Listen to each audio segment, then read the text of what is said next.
네, 반갑습니다. 오늘 첫 번째 강의를 맡게 된 문명윤이라고 하는데요. 정식으로 다시 한번 좀 인사를 드리겠습니다. 자, 반갑습니다.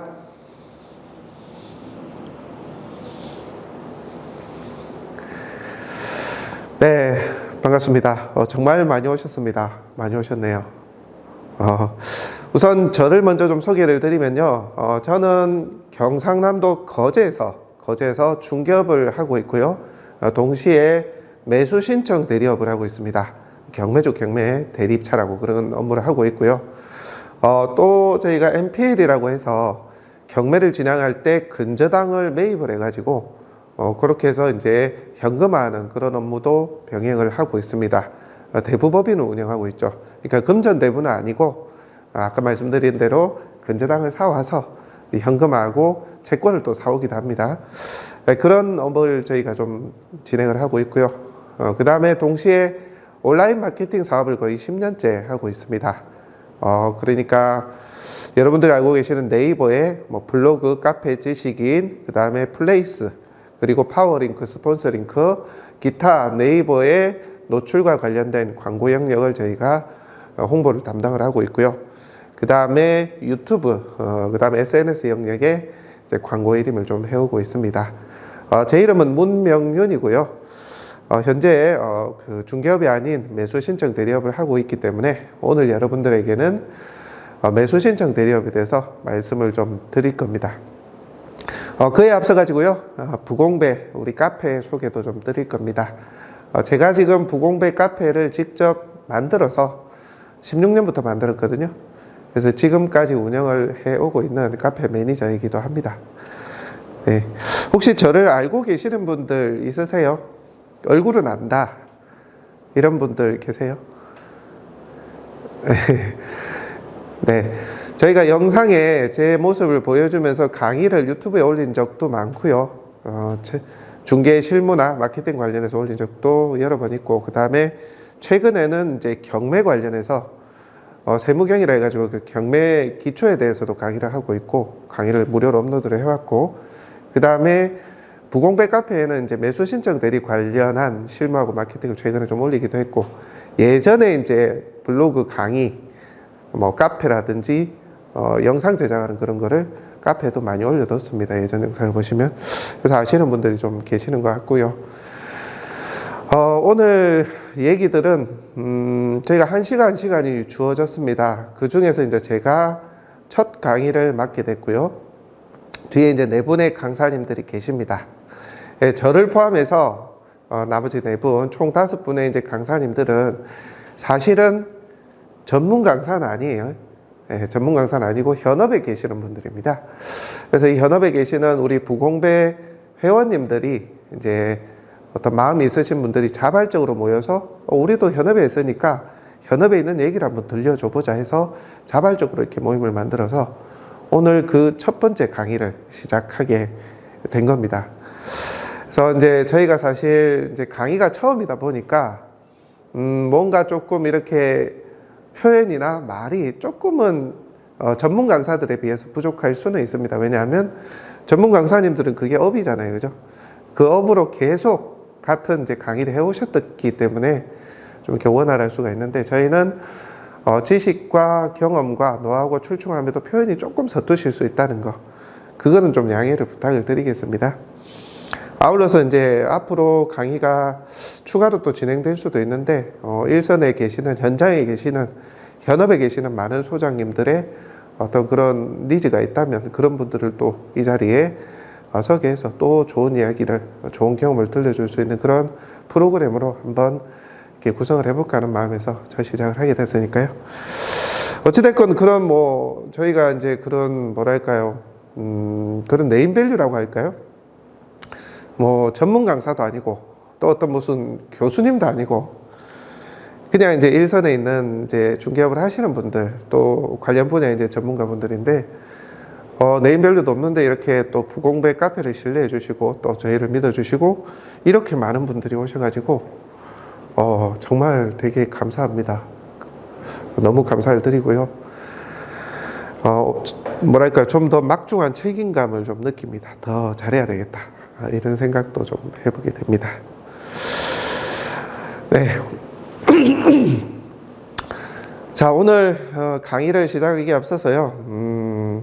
여러분들 오늘 그 오신 분들 중에 지금 한 50명 정도 되는 걸로 제가 알고 있는데, 실제 저희가 이 강의를 주최하신 우리 하 대표님한테 물어보니까 대기가 이 50명 말고도 한 20명이 된다 하더라고요. 그 정도로 이렇게 많은 분들이 저희 얘기를 들어주러 오셔서 너무나 감사드리고요. 네, 그렇습니다. 자, 오늘 오신 분들 중에 현업에 계시는 분들 손 한번 들어봐 주시겠어요? 중개업을 하고 있다, 아니면 소속 공인중개사로 내가 있다 하시는 분들 손 한번 들어봐 주세요. 많이 계시네요. 네, 내려주시고요. 손 안 드신 분들은 이제 현업에 이제 개업을 하려고 준비를 하시는 분들이라고 이해를 하면 되겠죠, 그죠? 네. 네, 그래요. 자, 오늘은 저희가 이제 현업에 계시는 분들이 더 많다라고 보고요. 매수 신청 대리업에 대해서 한번 말씀을 드려볼 겁니다. 그 전에 이제 카페 소개를 좀 드리고, 매수 신청 대리업은 요즘은 조금 관심을 가져 하시는 분들도 많이 계시죠. 주거용 주택 중개 기준으로는 요즘 좀 침체잖아요, 그죠? 가격이 그런 입장이다 보니까 아무래도 내가 매출을 내기가 조금은 어려운 요즘 시기이다 보니까 내가 부가적으로 다른 일을 좀 할 수 있을까, 수익을 낼 수 있는 다른 패턴, 다른 분야가 없을까, 이런 고민을 좀 하실 거예요, 아마. 그래서 그 중에서도 매수 신청 대리업은 개업 공인중개사라면 누구나 도전할 수 있기 때문에 관련 분야도 아마 궁금해 하실 거예요. 경매의 시대가 왔다 그러잖아요. 실제 경매 물건도 많이 나오고 있고요. 그래서 여러분들이 하실 수 있는지, 내 기준에서 할 수 있을까 하는 부분 한번 짚어봐 드리겠습니다. 자, 그러면 카페 소개 우선 먼저 드릴게요. 이 부공배 카페는 지금 다 가입하고 계시죠? 모르시는 분들 없으시죠, 그죠?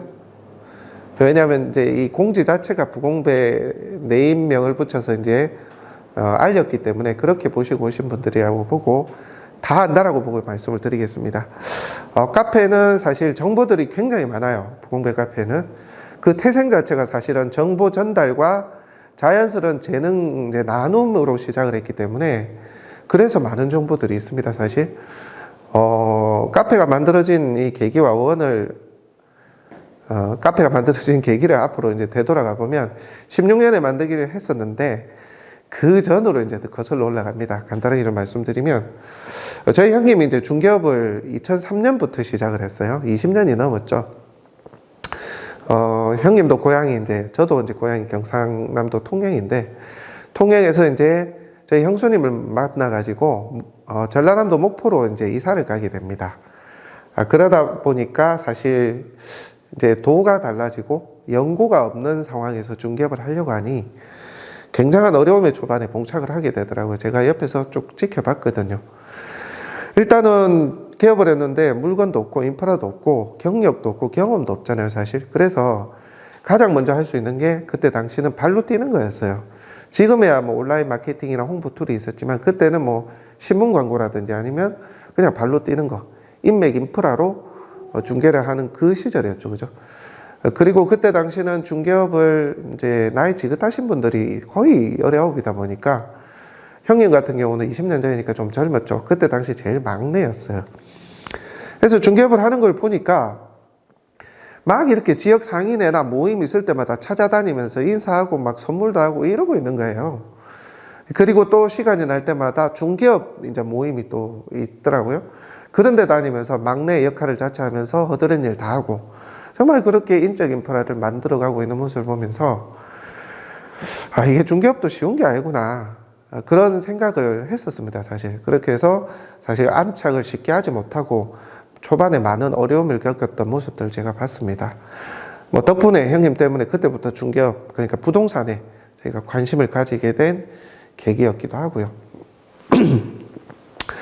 자, 그러던 와중에 2010년을 조금 지나갈 무렵이었을 거예요. 스마트폰이라는 게 생깁니다. 스마트폰으로 인터넷을 검색을 하고 인터넷에 기사와 정보를 볼 수 있는 상황이 발생을 한 거죠. 그야말로 혁신이었죠.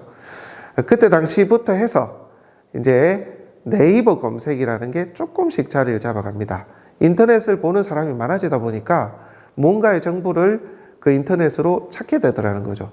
예전에 PC에서 찾을 때는 이 검색 탭이 다음이든 네이버든 그전에는 뭐 천리안, 하이텔, 뭐 야후 많았는데 그런 정보에 대한 서치에 대한 인프라가 없었어요. 근데 이제 스마트폰이 생김으로 인해서 완전한 혁신이 생깁니다. 무조건 폰으로 검색을 해보려고 해요. 찾아보려고 한다는 거죠. 그러면서 네이버가 점점 영향력을 발휘하기 시작합니다. 자, 그때 저희도 블로그에 관심을 조금 가지기 시작했습니다. 그래서 블로그로 이런저런 얘기들을 올려보니까 스마트폰의 혁신으로 인해서 그 블로그의 포스팅을 봐주는 사람들이 엄청 갑자기 급속도로 늘어나더라고요. 그래서 저희가 지역 상인분들에게 이렇게 블로그를 해봐라 해가지고 포스팅하는 것도 좀 얘기해주고 하니까 거기서 또 엄청난 효과를 내더라는 거죠. 그래서 제가 형님한테 어려움을 겪고 있는 중기업에서 맨 땅에 헤딩하고 있는 형님이 사실 7, 8년간 그렇게 어렵게 했었어요. 제가 그렇게 알고 있는데 형님한테 블로그 한번 해봐라 얘기를 했어요. 그랬는데 형님의 반응은 어땠을까요? 네, 뭘 그런 걸 하냐, 뭐 나 지금 하는 것도 바빠 죽겠는데 손사래를 쳤습니다.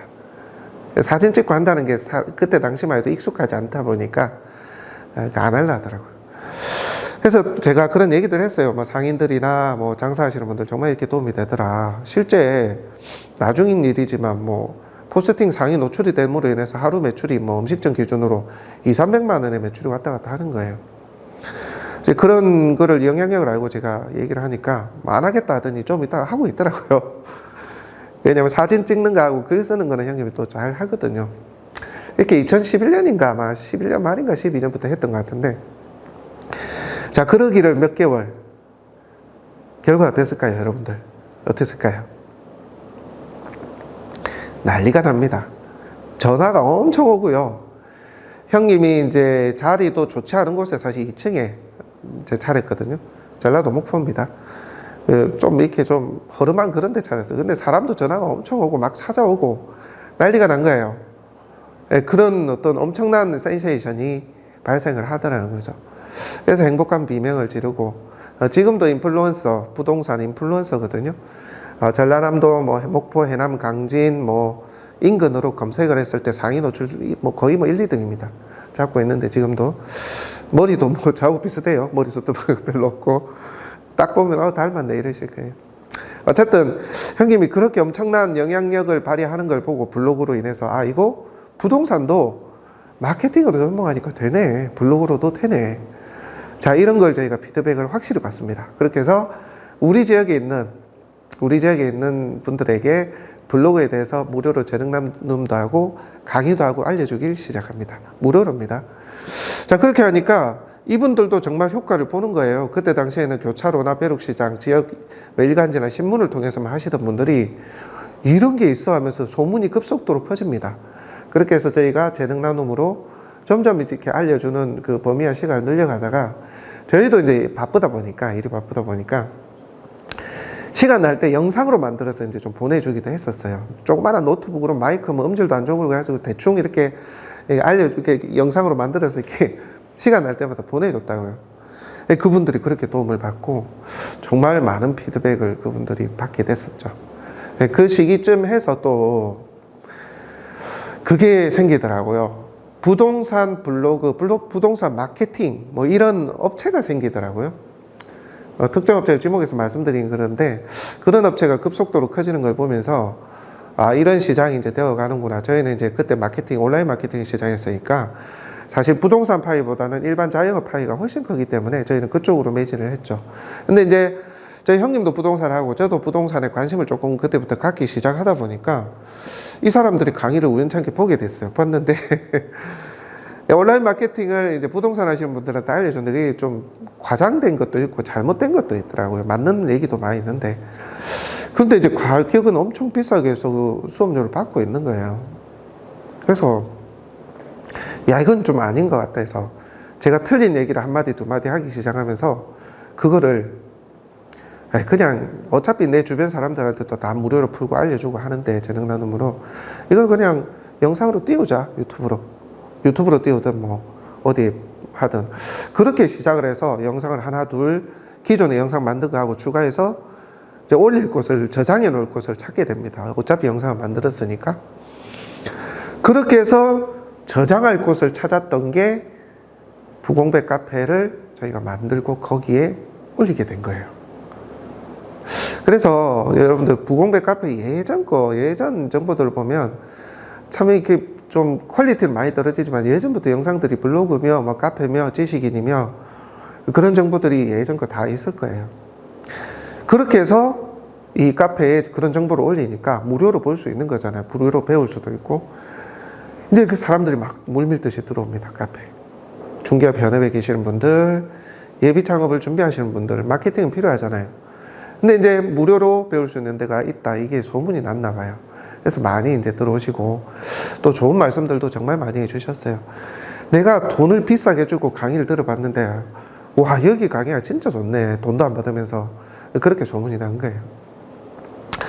그러니까 부공백 카페라는 공간은 재능 나눔을 시작으로 기반으로 만들어진 카페입니다. 어떤 재능 나눔?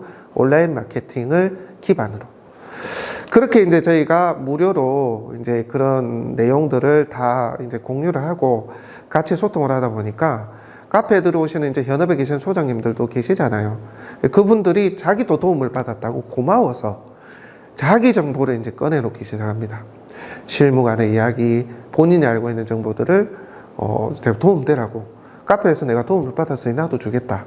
이런 정말 훌륭한 선순환 구조가 됐죠. 이게 어떤 뭐 대가나 그런 거 없이 서로 나누다 보니까 서로 본인들도 이런 정보를 나누더라는 거죠. 그렇게 해서 카페는 정말 축적된 자료가 많이 있습니다. 그리고 지금은 뭐 워낙 16년부터니까 뭐 거의 한 7, 8년 지났잖아요.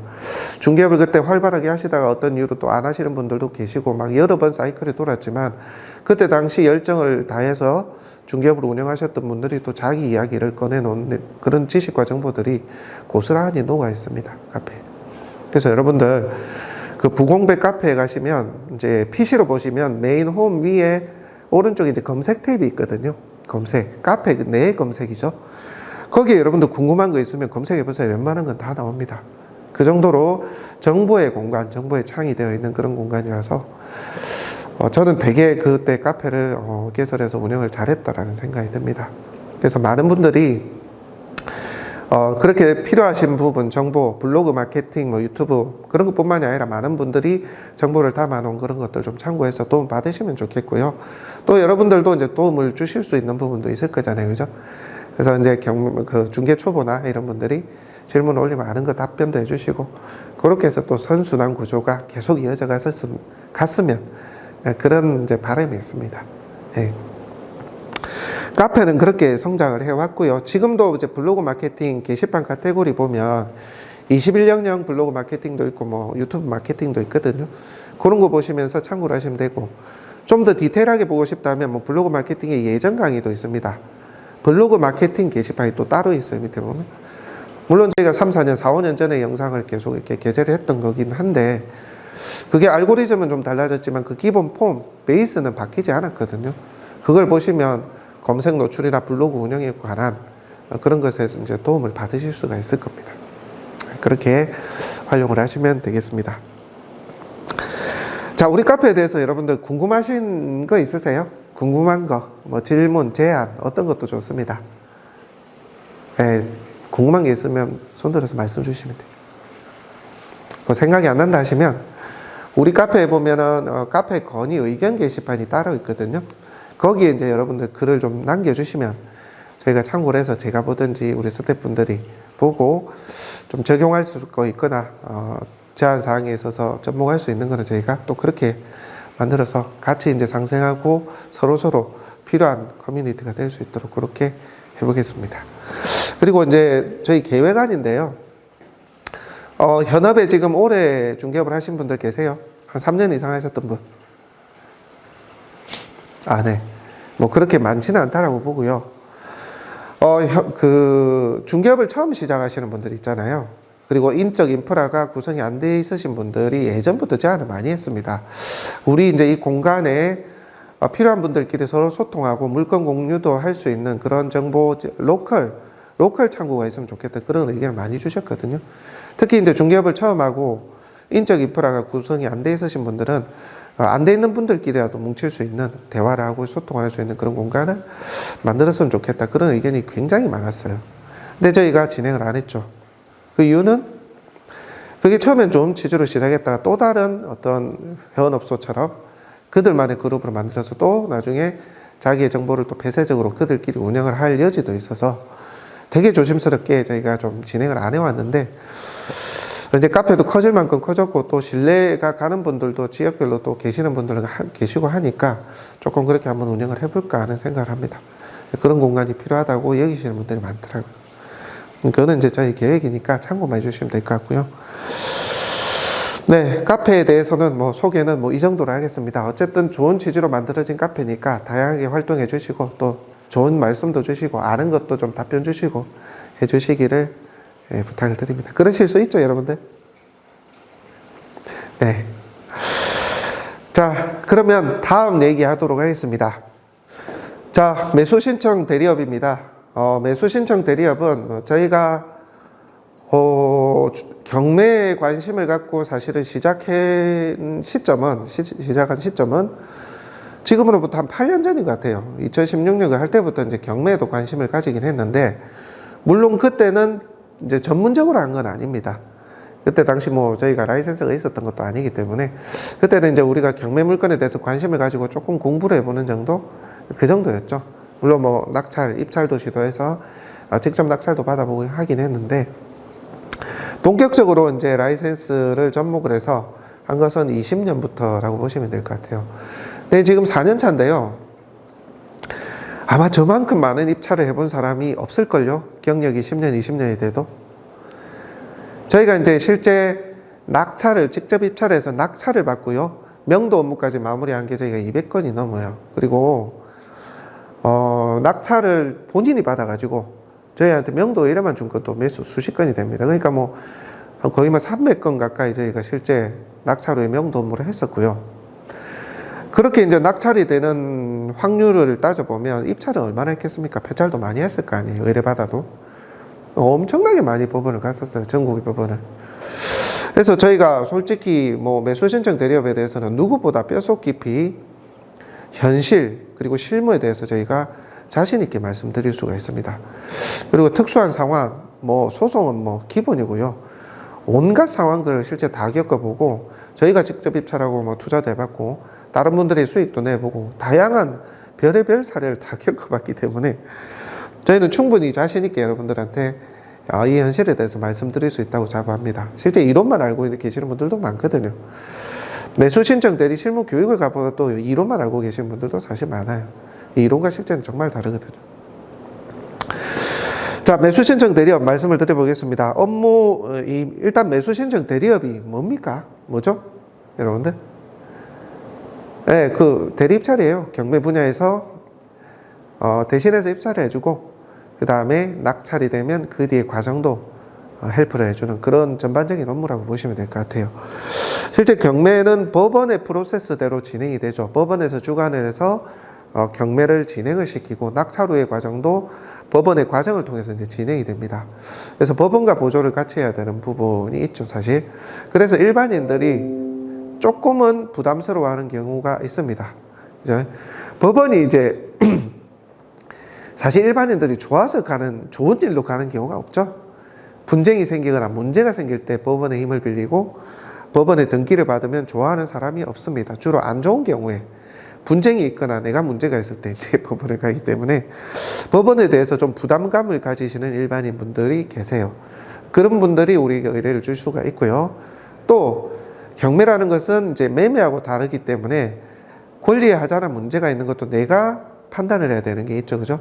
흔히 말하는 권리 분석이라고 하는데 그런 부분도 또 못해서 의뢰를 주는 경우도 있을 수가 있고 또 가장 많은 경우인데 일단 경매를 해도 낙찰을 받더라도 그 뒤에 과정을 어떻게 할지를 모르는 거예요. 특히나 임차인이나 채무자가 점유하고 있는 경우는 이걸 해결하기가 본인들이 쉽지 않은 거예요. 그래서 제3자의 힘을 빌리고 싶은 마음이 크거든요. 그게 이제 명도 업무라고 보시면 되는데 그런 부분이 안 돼서 저희한테 의뢰를 주시는 분들이 많습니다. 그런 이제 경우가 여러분들이 이제 그 계약을 해서 수익을 낼 수 있는 그런 범위라고 보시면 됩니다. 그런 업무를 담당하는 게 매수신청 대리업이라고 보시면 되겠습니다. 자, 업무 범위는 어떤 걸까요? 어떤 거? 아까 말씀드린 것처럼 단순히 입찰만 하는 게 아니라 입찰하기 전에 물론 권리 분석도 할 것이고요. 그다음에 낙찰이 되고 나면 낙찰 뒤의 과정까지도 같이 밟아가 주는 게 전체적인 범위라고 보시면 되겠습니다. 자, 그 다음에 매수신청 대리업을 등록하는 방법은 뭐 다들 알고 계시죠? 검색하면 다 나오니까요. 일단 개업 공인중개사 알아야 되고요. 개업 공인중개사가 4일 동안 보통 협회에서 이제 진행을 하는데요. 지역별로, 지회별로 4일 동안 강의, 그러니까 수강만 하시면 이제 수료증이 나오니까 그걸 가지고 법원에 등록을 하고 공제증서 받으셔가지고 업무를 시작하실 수가 있습니다. 요즘 공제가 한 20만 원 정도 조금 넘는 것 같아요. 그렇게 보시면 되고. 그러니까 여러분들 개업 공인중개사 하면 누구나 마음만 먹으면 할 수 있는 거죠. 그죠? 자, 그런 마음만 먹으면 할 수 있는 업무인데 여러분들이 입장에서, 내 입장에서 이걸 한번 해봐도 되는지의 부분은 한번 따져보자고요. 자, 다음 보겠습니다. 자, 매수신청 대리업의 장점이 뭘까요? 저희가 카페에서도 한 번씩 언급드린 적이 있긴 합니다만, 자, 매수신청 대리업의 장점에 대해서 얘기를 드리려면, 일단 여러분들이 지금 하고 있는 중개 업무에 대한 아쉬운 점, 어려운 점을 먼저 한번 상기를 해봐야 될 것 같아요. 왜냐하면 그 어려운 점을 상당 부분 해체할 수 있는 게 이 매수신청 대리업입니다. 정말이에요. 자, 한번 볼까요? 지금 지금 그 중개업을 하고 계시는 여러분들이 가장 어려운 게 뭡니까? 가장 어려운 게. 지금 뭐가 어려워요? 일이 안 돼서 어렵죠. 그러니까 계약이 안 나와서 어려운 겁니다. 그죠? 내가 사실은 그걸 통해서 수익 창출해서 사실 생활을 영위해야 되시는 분들은 굉장히 어려운 입지에 있습니다. 요즘 어려운 상황에 있죠. 자, 그거는 이제 수입이 안 돼서 어려운 부분이시긴 한데요. 그것 말고 운영간에 어려운 거는 또 어떤 게 있을까요? 운영을 함에 있어서 어려운 점. 자, 첫 번째, 카페에 많이 올라오죠. 제가 한번 말씀드려 볼게요. 과태료. 그 홍보에 대한 과태료 있죠. 그죠? 그런 과태료 부분에 대한 부담이 상당합니다, 요즘. 실제 카페에도 올라오는 거 보면, 그 광고, 표시 광고 해가지고 문제가 돼가지고, 층수 표기 안 했다고, 깜빡하고, 주차 대수 표기 못 했다고, 평방미터, 제곱미터 표기 하나 잘못했다고 과태료를 때립니다. 이 얼마나 부담냐고 억울할 일입니까? 많게는 500, 뭐 줄여서 200, 150, 뭐 기본이더만요. 참 이게 억울하죠, 솔직히. 이게 알고 보니까 신고가 되는 것도 보니까 실제 감시센터가 하는 게 아니야. 감시센터는 물론 뭐 모니터링 하지만 거의 대부분이 내 주변 중개업소의 경쟁업체가 신고를 하는 거더라. 참 현실감에 있어서 현실 회의감이 느껴지죠. 이게 뭐예요, 이게? 그런 어려움이 너무나 크다. 광고 하나 하려 해도 깜빡하고 뭐 지운 거, 거래된 걸 깜빡하고 늦게 냈다고 해서 바로 문제 삼아버리고, 실제 나는 팔린 줄도 몰랐는데, 거래가 된 줄도 몰랐는데, 그냥 거래됐다고 해서 그냥 파고 들어오고, 신고 들어오고. 참 어렵습니다. 그죠? 그리고 또 이 중개업이라는 게 매도인, 매수인, 임대인, 임차인 양쪽을 다 아우러야 되잖아요. 둘 다 조율을 해야 됩니다. 시소 게임처럼 어느 한쪽이 이익을 보면 어느 한쪽이 좀 손해를 보는 그럴 수밖에 없죠. 예컨대 임차인이 뭐 들어간다고 내가 들어가는데 이 도배 좀 더 해달라 뭐 더 요구를 하면 임대인이 손해를 보는 거겠죠. 더 싫어하죠. 그죠? 매매도 마찬가지. 매도인은 더 받으려고 그러고 매수인은 더 깎으려고 그러고 둘이서 치열하게 전투가 벌어집니다. 그 가운데 내가 놓이죠. 그럼 어떻게 돼요? 하자를 문제 삼으면서 임대인이나 매수자는 나를 멱살 잡고 흔듭니다. 힘들어요. 반대로 매도인은 더 받으려고 넣었다 뺐다가 판다 했다가 매수자 붙이니까 안 판다 그랬다가 이게 뭐 환장할 일 아닙니까? 이렇게 매수 매도를 다 케어해야 되니까 정말 중개업이 어려워요. 그 점이 어려운 거고. 또 이거는 좀 냉정한 말씀 한번 드려볼게요. 모든 세일즈업이 다 마찬가지겠지만 내가 팔고자 하는 이 상품이 좋아야 되잖아요. 그죠? 물건이. 여러분들이 가지고 있는 매물 자체도 좀 좋은 것도 있고 덜 좋은 것도 있을 수가 있잖아요. 냉정하게. 근데 사실 좋다고 해야 거래가 되잖아요. 그런 현타가 오기도 합니다. 사실. 그런 부분도 있고, 그 다음에 뭐 뭐 그런 갑질 있죠. 앱 갑질, 홍보 갑질, 홍보 매체에 대한 갑질도 있고, 여러 가지 문제와 어려움이 많습니다. 그 중에 또 한 가지 저는 느껴지는 게, 일단은 뭐 헛임장 가는 것도 싫고요. 내 시간을 그렇게 뺏어 먹는 사람에 대해서 제가 참지를 못하겠어요. 제 스타일이.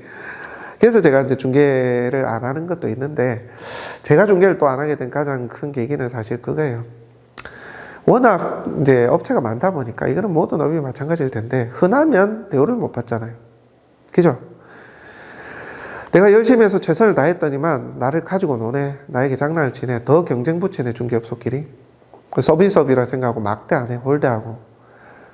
그 자체에 대한 자존감도 참 낮아지더라고요.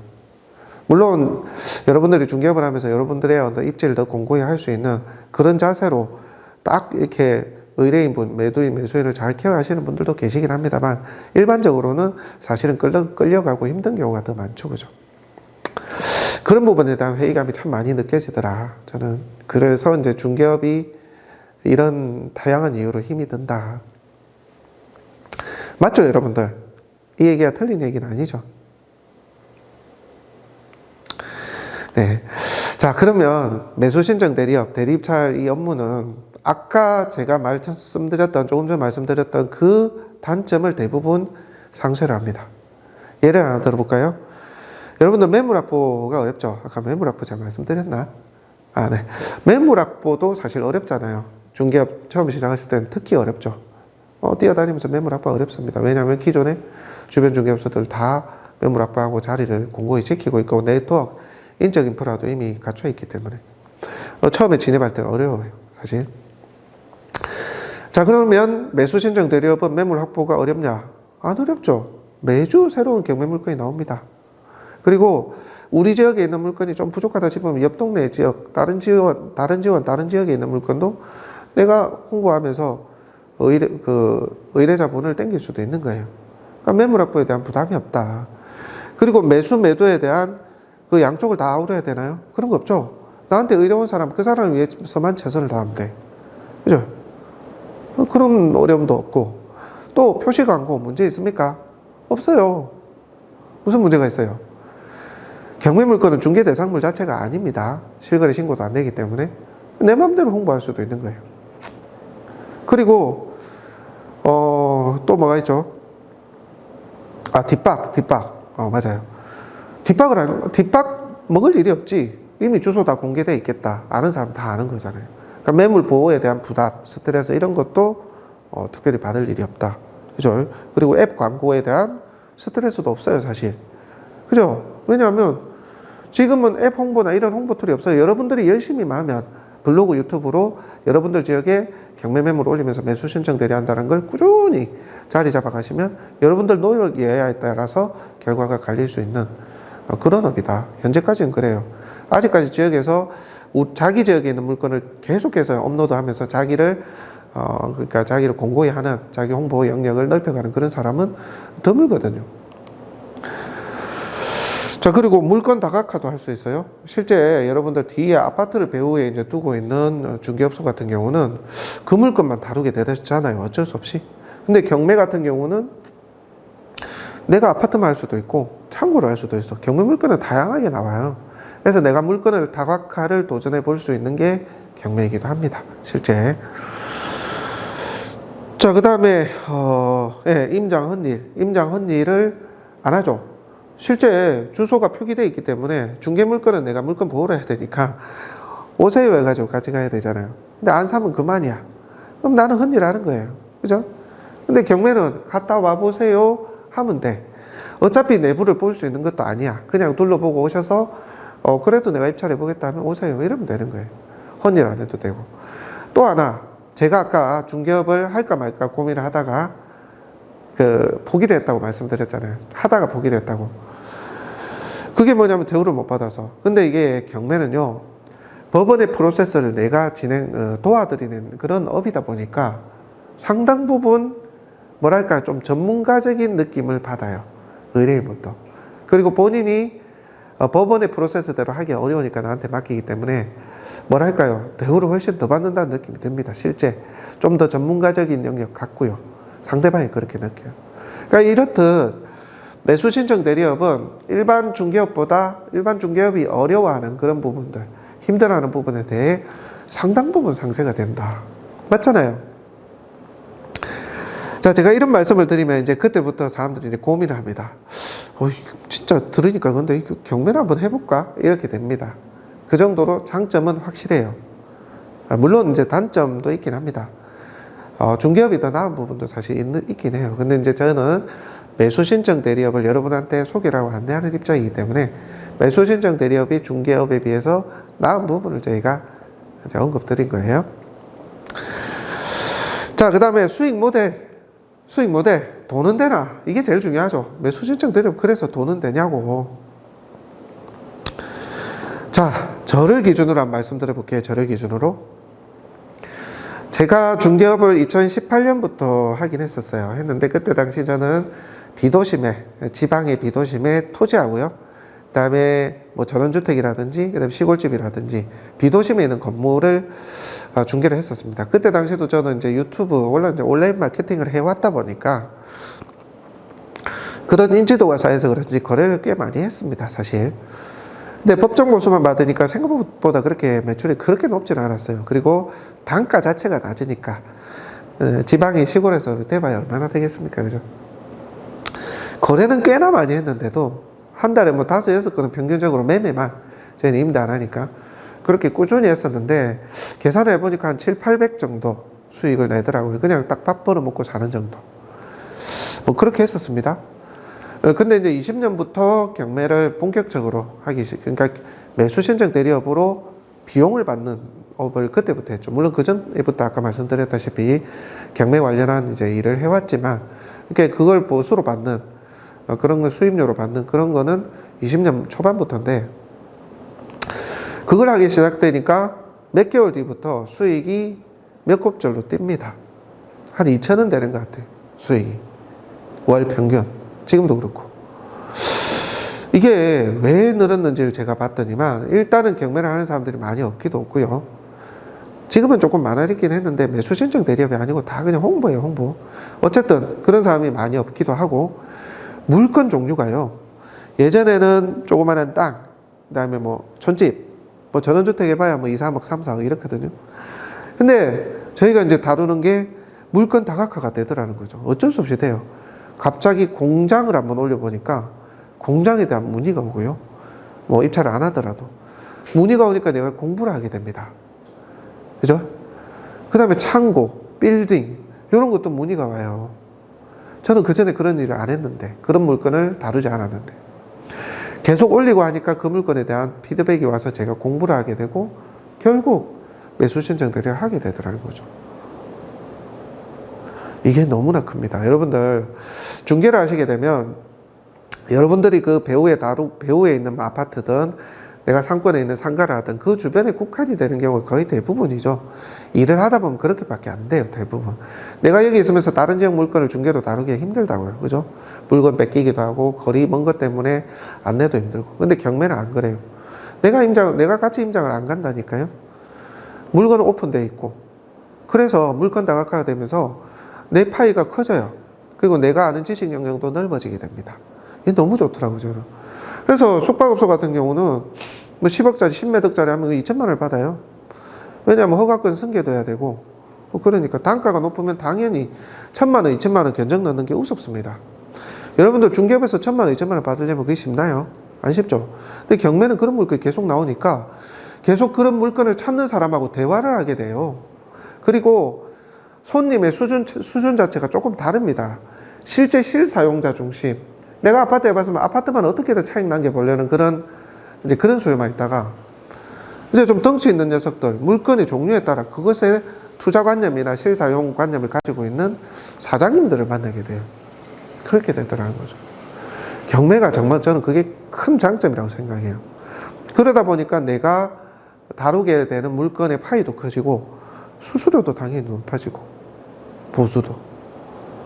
네, 그런 장점을 제가 크게 느꼈습니다. 저는 수익 모델이 훨씬 나았고요. 지금도 훨씬 낫습니다. 일은 더 쉬워요, 중개보다. 아까 말씀드렸잖아요. 매수 매도 아우르지 않아도 되고, 내가 또 제가 마음 편한 게 그거예요. 중개 물건 같은 경우는 이 물건이 가격이 정해져 있잖아요. 정해져 있는 과정에서 맞는 사람을 찾아야 되는데, 경매는 물건도 많은데다가 매달 어떻게 돼요? 유찰되면 저감이 되죠. 입찰자가 없으면 20% 30% 저감이 됩니다. 예컨대 10억짜리인데 한 7억 정도 시세인데 이번에 들어가기는 애매해. 이번에 사기는 좀 애매하다는 거지. 시세야, 시세. 뭐 한 번 더 떨어지고 입찰하면 되는 거잖아요, 그죠? 낙찰이 돼서 끝나면 그 다음 물건 보면 되는 거고, 물건은 계속 나오니까. 그러니까 내가 입찰해도 되겠다 싶은 가격대까지 떨어지면 내가 의뢰인 분이나 이 뭐 문의 오신 분에게 자신 있게 얘기할 수가 있다고. 이게 또 장점입니다. 그래서 저는 매수 신청 대리비 중개보다 훨씬 낫다는 입장입니다. 매출도 그렇고 일 업무도 그렇고, 그리고 내가 내 자존감도 좀 더 높일 수 있고, 그렇다고 저는 생각을 해요. 자, 그리고 저희가 지금 한 30명 정도 매수 신청 대리업을 하시는 우리 소장님들하고 네트워크로 전국구로 저희가 그룹을 형성을 해서 같이 업무를 하고 있습니다. 부공배 카페에 저희가 배너에 홈배너에 보면은 뭐 매수 신청 대리 협업 이런 거 있거든요. 들어가 보시면 나올 건데, 실제 100만 원 공탁을 하지만 그거 뭐 영상 몇 개 올리면, 일정 정도 올리면 다 돌려드리고 있거든요. 비용도 없이 저희가 다 네트워크로 저희가 실무하고 마케팅을 다 도와드리고 있어요. 저희도 이제 그분들의 유튜브 채널에다가 영상을 올리면 같이 따와서 저희도 이제 그 사이트에 전국에 있는 물건을 영상으로 보여주게끔 하는 그 시스템을 같이 조인해서 협업하는 거죠. 누구도 손해가 없어요. 올리면 자기네도 홍보 또 되니까. 그렇게 해서 진행을 하고 있는데, 어찌됐건. 자, 이분들이 이제 경매와 중개를 병행하면서 경매에 에너지를 좀 많이 쏟지 않는 분들도 계세요. 그런 분들을 제외하고서면 제가 계산해 보니까 한 20% 정도는 되시는 것 같아요. 100명 중에 20명, 그러니까 100% 중에서 20% 정도는, 자기 월급 이상은 되시는 것 같다라는 게 저희가 통계를 낸 그 입장이고요. 이거는 뭐 중개도 마찬가지죠. 중개도 1-20% 살아남죠. 20%가 잘 안 되는 것 같은데. 그러니까 경매 역시도 되는 사람만 된다. 왜? 꾸준히 노력을 해야 되거든요. 아까 말씀드렸다시피 블로그든 유튜브든 내가 직접 홍보 툴을 활용을 해가지고 내가 열심히 홍보를 해야 됩니다. 가연아. 나 저번에 카톡으로 보내줬던 그거 남치치 햄버거 시켜줘. 햄버거하고 그거하고 시켜줄까? 햄버거하고 치즈 그거 했지? 알았어.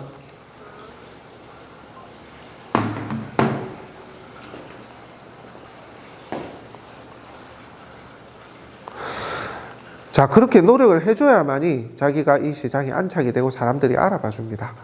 처음에 예를 들어서 유튜브를 올리잖아요. 그러면 전국구로 막 조회수 올리려고 물건 찍는 사람들 많거든요, 지금. 그 중에 하나이겠거니 하고 그냥 지나쳐 버리는데, 여러분들 중에서 꾸준히 물건 올리고 있잖아요. 그러면, 저 사람은 우리 지역에 있으면서 경매가 나오는 걸 좀 이렇게 맡아주나 보다. 이렇게 사람들이 인지가 될 때까지 여러분들이 꾸준히 물건을 업로드하고 홍보를 해주셔야 된다. 블로그도 마찬가지, 무슨 어떤 경매법인 이런 것들이 전국구로 물건 그냥 복사부 저녁해서 올리거든요.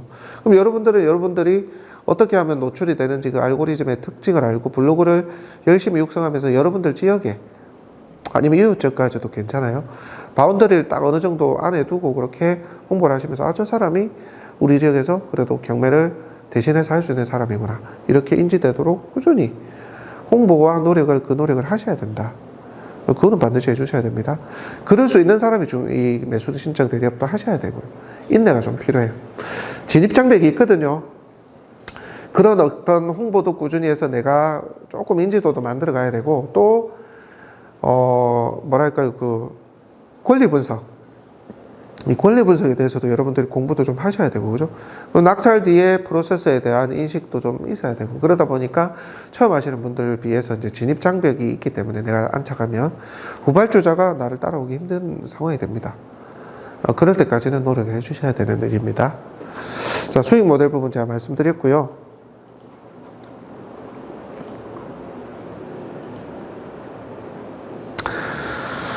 자, 누가 할 수 있나? 어떤 사람이 할 수 있나? 내가 내 입장에서 할 수 있나? 여러분들이 한번 여러분들을 스스로 한번 체크하고 테스트를 한번 해보시기 바랍니다.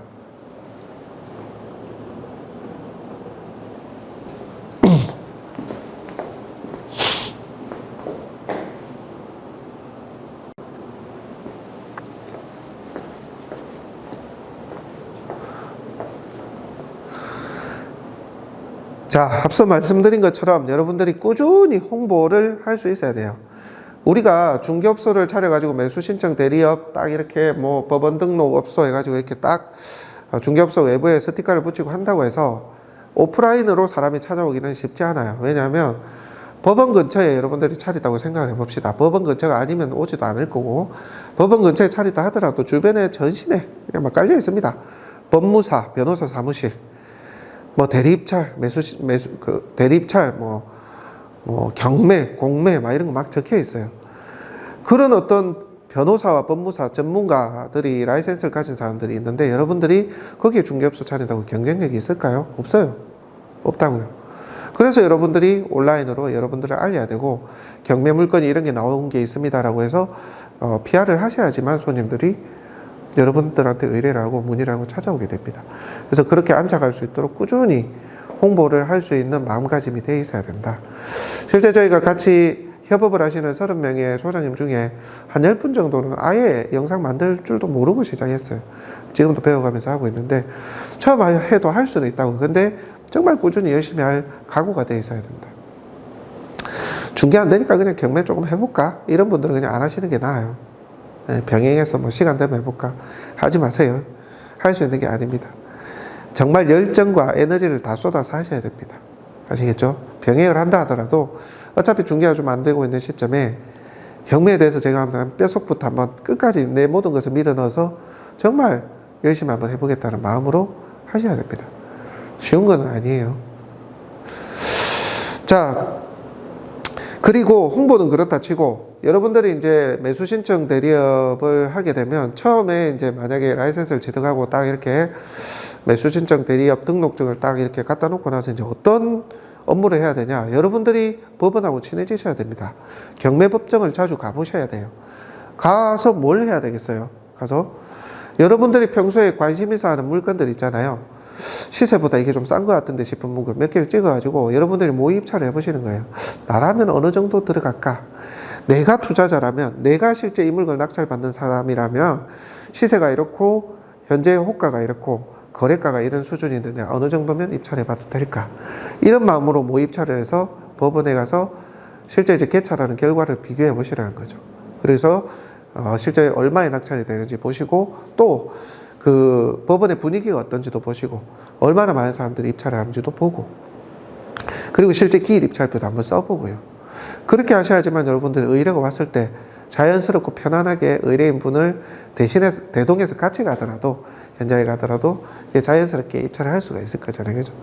이렇게 법원을 자주 가셔야 된다. 저는 최소한 일주일에 한 번씩은 가야 된다고 생각해요. 그렇게 하다 보면 이제 얼마에 낙찰되고 물건들을 이렇게 쭉 적습니다. 낙찰되는 물건들을. 그렇게 해서 가져와가지고 어느 물건이 얼마에 낙찰되는지도 한번 보고, 그렇게 추이를 보고 경매 물건, 우리 지역의 경매 물건에 대한 낙찰 추이와 경쟁 구도를 반드시 파악하고 법원에 익숙해지셔야 된다. 아시겠죠? 그건 당연히 해야 되는 일입니다. 그죠? 근데 보면 매수 신청 대리업 하시는 분들이 권리 분석부터 공부하려고 그래. 그래서 경매 막 처음에 입문반 막 그런 데 가서 교육받고 이러거든요. 하지 마세요. 처음부터 그러실 필요 없고 법원을 가야 됩니다. 여러분들. 아시겠죠? 법원 가서 익숙해지고 누가 매수 신청 대리 의뢰가 들어오더라도 내가 그 업무를 자연스럽게 진행을 해야 되는 게 첫 번째 업무입니다. 자, 그러면 권리 분석은 나 어떻게 권리 분석 모르는데? 이런 문의를 주실 수도 있는데, 권리 분석은 혼자 해도 돼요. 임차인의 권리 분석만 기본적인 거, 대항력이 있는지, 내가 안할 게 있는지 없는지 그 정도만 공부하셔도 돼요. 나머지는 배워가면서 하셔도 돼요. 예를 들어 누군가 특정 물건 문의가 왔잖아요. 그러면 어떤 게 궁금하십니까? 사건 번호 주세요 해서 그런 거에 대한 답변을 듣고 나서 내가 찾아보는 거예요. 근데 권리가 좀 애매한 게 있다. 인터넷에서 찾고 유튜브에서 찾고 그렇게 찾으면서 그때부터 공부하시면 되는 거예요. 아시겠습니까? 내가 그 전에 권리 분석에 대해서 이제 영상을 상세히 담지는 않거든요. 가격이 많이 내려왔다고 해가지고 어필을 하고, 그게 문의가 왔을 때는 하고, 내가 한번 살펴보겠다. 이렇게 대략적으로 답변을 주셔도 되고, 찾아보고 나서 좀 더 디테일한 답변을 원할 때는 일단 현재 오셔서 용역계약이 체결이 되면 그 부분은 제가 상의를 드릴 수가 있다. 이렇게 해가지고 유도를 할 수도 있고. 자, 권리 분석은 여러분들 아까 말씀드렸다시피 인터넷을 보고 하셔도 되고 유튜브를 보고 이제 공부를 하셔도 됩니다. 세무경이라고 저희가 무료로 한 60몇 강까지 저희가 올려놓은 거 있거든요. 그걸 쭉 보셔도 도움이 많이 되실 거예요. 상당히 사람들이 이제 호응이 좋습니다. 제 나름 신경을 써서 하고 있거든요. 무료로 경매 기초부터 알려주는 그런 과정들이 있습니다. 세무경, 세상에서 제일 쉬운 무료 경매 강의, 줄여서 세무경, 뭐 세무사 같긴 한데 세무경입니다. 한번 찾아보세요. 이미 보셨던 분들도 계시겠지만. 그리고 다른 유튜버 분들도 좀 참고를 하시고, 책 있잖아요, 책. 최신에 나온 것들. 그런 것도 한 두세 권 읽어보시면 경매의 기본 권리 분석은 다 하실 수가 있습니다. 그리고 여러분들한테 의뢰에 오는 게 한 90% 이상은 평이한 물건이에요. 대항력이 있는지 없는지만 보는 그런 평이한 물건이기 때문에 그런 물건을 먼저 중심으로 하시면 되고, 어려운 물건 같은 경우는 내가 진짜 못 찾겠어. 근데 의뢰를 맡기려고 그러면 사실 이 물건 의뢰를 받았습니다 해서 건너뛰셔도 돼요. 그러니까 내가 모든 걸 다 알고 시작해야 된다라는 그런 부담감을 가지실 필요는 없다. 그 말씀을 좀 드리고 싶고요. 그 다음에 실제 여러분들이 현장 임장도 또 많이 가보셔야 됩니다. 현장 임장. 현장을 가보셔가지고 여러분들이 직접 임장을 해서 물건에 대한 가치를 판단을 해보실 필요가 있어요. 예를 들어 이 중개 물건에 비해서 경매 물건은 내부를 볼 수 있거나 매도인이나 뭐 임차인이나 이런 분들이 나한테 정보를 다 주는 게 아니잖아요. 중개는 그냥 그 정보를 다 받아서 그대로 매수자한테 브리핑만 하면 되는데, 경매는 내부를 볼 수가 없죠. 대부분 채무자나 임차인이 점유하고 있는 경우가 많기 때문에, 점유를 안 해도 문을 잠가 놓고 있기 때문에 내부를 볼 수가 없어요. 그런 경우는 실제 내가 주변을 탐문을 해야 됩니다. 아파트 같은 경우 관리 사무실 가서 주인이 있는지 임차인이 있는지, 관리비가 미납이 되어 있는지, 미납이 되어 있으면 없을 수도 있겠다. 이렇게 여러분들이 추정을 할 수도 있어야 되고요. 또 아파트 출입문을 보니까 조금 깨끗하게 정리가 되어 있어. 아니면 뭐 스티커가 덕지덕지 붙어 있어. 우편물이 많이 쌓여서 그러면 사람이 없을 수도 있겠다. 이렇게 추정할 수가 있는 거죠. 그죠? 경매 같은 경우는 사람이 있느냐 없느냐가 굉장히 중요하거든요. 왜냐하면 명도가 필요하냐 안 하냐를 보는 거기 때문에. 또 안에 짐이 있는 경우는 또 명도를 해야 되거든요. 법적 절차에 따라 해야 됩니다. 그런 부분을 가지고 난이도를 여러분들이 일일 내가 이만큼 더 하겠다 안 하겠다를 추론할 수 있는 거죠. 그리고 이제 내부가 어떤지 상태도, 입구가 깨끗하거나 대문이 뭐 밖에 있다거나 좀 관리가 되고 있거나, 뭐 아파트 경우 같은 경우는 뭐 샤시를 한번 볼 수도 있겠죠. 그죠? 샤시가 좀 갈았다, 깨끗하다, 주변 뭐 호실에 비해서 그러면 부분 수리가 되어 있겠다, 이렇게 추정할 수도 있겠죠. 그죠? 네, 그럴 수도 있고, 또 짐이 있을까 없을까를 추정하는 경우는 예를 하나 든 겁니다. 구축 아파트 같은 경우는 별도의 이제 에어컨 실내기를 두는 데가 없으니까 아파트 이제 그 유리 밖으로, 난간 밖으로 빼놓잖아요. 그죠? 근데 다른 집들은 실내기가 쭉 있는데 그 집이 있나 없나를 보는 거죠. 있으면 안에 내부 짐이 있을 수도 있겠다. 이렇게 추정할 수 있는 거죠. 그죠? 그렇게 해서 여러분들이 간접적으로나마 물건에 대해 조사를 하는 것도 해보셔야 돼요. 그렇게 해보셔야지만 내가 물건을 보는 안목, 경매 물건을 보는 안목도 생기고, 의뢰인 분에게 이렇게 해봐라고 얘기할 수도 있는 거거든요. 그죠? 그런 것도 해보면서 여러분들이 현장에 있는 물건에 대한 가치 파악도 좀 하시고, 시세 같은 경우도 좀 많이 이제 좀 조사를 해보셔야 되고, 그래서 경매가 내가 우리 지역에 있는 물건 시세를 훤히 알고 있으면 더 편하죠. 예를 들어, 내가 이 실거래나 시세가 이 정도면 싼 거다, 비싼 거다를 한눈에 내가 알 수 있다면, 우리 지역에 경매 물건이 쭉 나올 때, 이 물건 많이 떨어졌네, 이 물건 한번 볼까, 이렇게 물건에 대한 홍보를 할 수 있는 물건을 초이스도 내가 손쉽게 할 수 있잖아요. 시세를 아니까. 그래서 이제 경험이나 경력이 있으신 분들이 훨씬 더 좀 유리합니다. 시간을 단축시킬 수가 있죠. 아무 이제 경험이나 경력도 없고 시세도 잘 모르고 입지, 위치 뭐 이런 걸 잘 모르시는 분은 조금 더 시간이 걸릴 수가 있겠죠. 그죠? 뭐 실거래가도 파악해봐야 되고, 거래가 뭐 그것도 좀 봐야 되고, 보합인지 뭐 상승장인지 하락장인지 보합인지 요거 좀 내릴 수도 있겠네, 이런 것도 같이 공부를 하면서 들어가야 되니까 조금 더 시간은 걸려, 좀 더 노력을 하셔야 된다. 아시겠죠?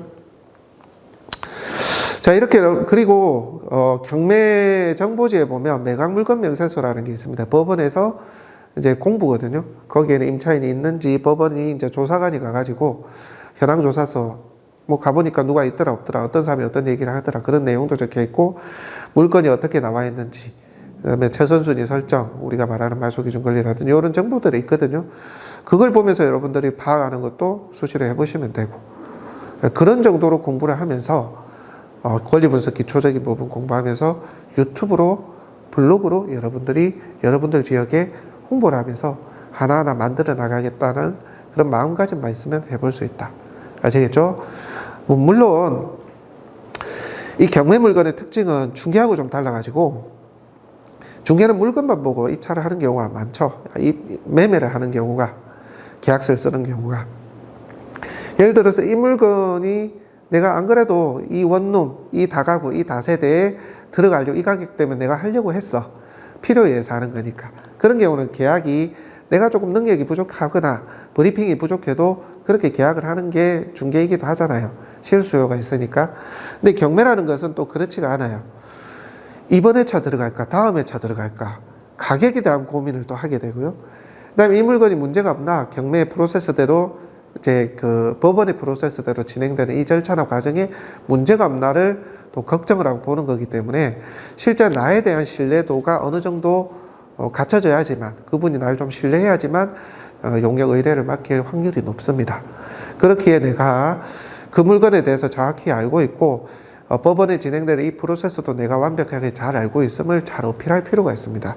이것으로 인해서 하느냐 안 하느냐가 많이 갈려요. 내 신뢰로 인해서. 그래서 여러분들이 영상이든 전화 브리핑이든 멘트를 할 때도 상대방에게 신뢰를 줄 수 있는 멘트를 잘할 수 있느냐도 굉장히 여러분들이 이 매수 신청 대리업을 할 수 있느냐 그리고 성과를 낼 수 있느냐가 갈립니다. 아시겠죠?